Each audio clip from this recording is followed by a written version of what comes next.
Ba-doom, ba-doom, boom, boom, boom, boom, boom, boom, ba-doom, ba-doom, boom, boom, boom, boom, boom, doom, ba-doom, boom, boom, boom, boom, boom, ba-doo, boom. I heard some news that made me want to talk about relationships. So today I'm going to talk about family, friends, dating, and my personal relationship with myself. And I'm going to give you my breakdown of my vision for how I want the future to go between now and the end of the second quarter. Here you go. Living abroad complicates things. So when it comes to family, you always want your family to be there, to be present, to visit you. There's a selfish portion of you that feels like, gosh, I wish the family was here for me. But then if you take a step back and you view things through a window, you realize they have their lives too. It's something that everybody falls for, everybody makes that mistake, and you have to choose how you're going to navigate it. As a traveler or expat living abroad, there's a different vein than there is if you're a person living at home.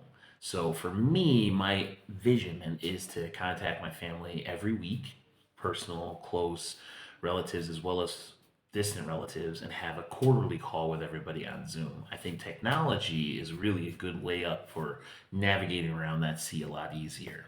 For friendships, that's a different story. I took a different stance than I normally do. I noticed that internally I was having a conflict with my personal self versus my friendly self. A lot of people tend to be very guarded, where I'm very trusting, and I was reevaluating, do I want to continue that relationship? So I put everybody on the same standard, and I still hold them to this. If you contact me, I'll contact you. It's one thing that's very, very difficult for me to do because there's a lot of people I get focused on. But when I get that focus, it means that I don't see the people who really care for me as much. Um, in terms of friends from home, they've all been very supportive. But in terms of in China, it's been a re-evaluating situation for me. So we'll see where it leads and where it ends up. Which leads me to the topic most important, self.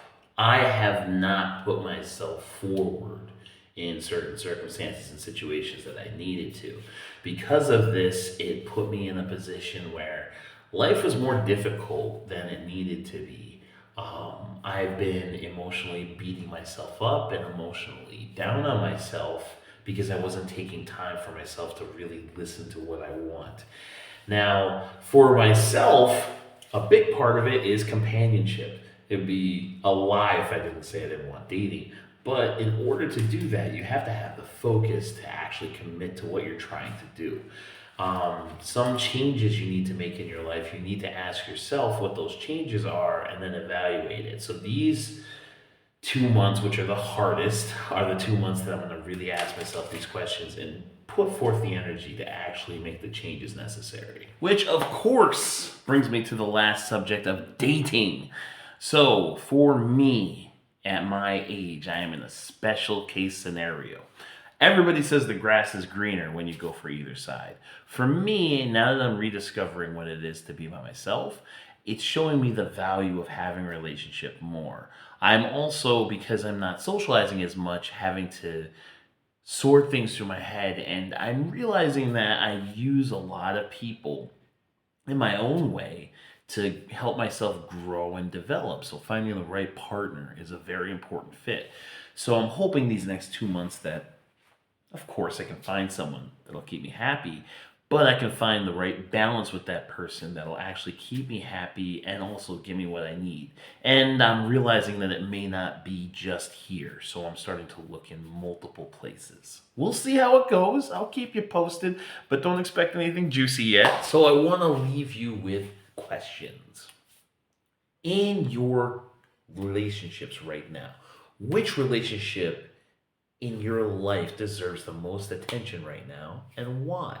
Because time is flowing, things always change and they're not consistent. So at this moment, myself is the first relationship, and then I can grow everything around it. For point two would be, what's one belief about your relationships that you've had to unlearn?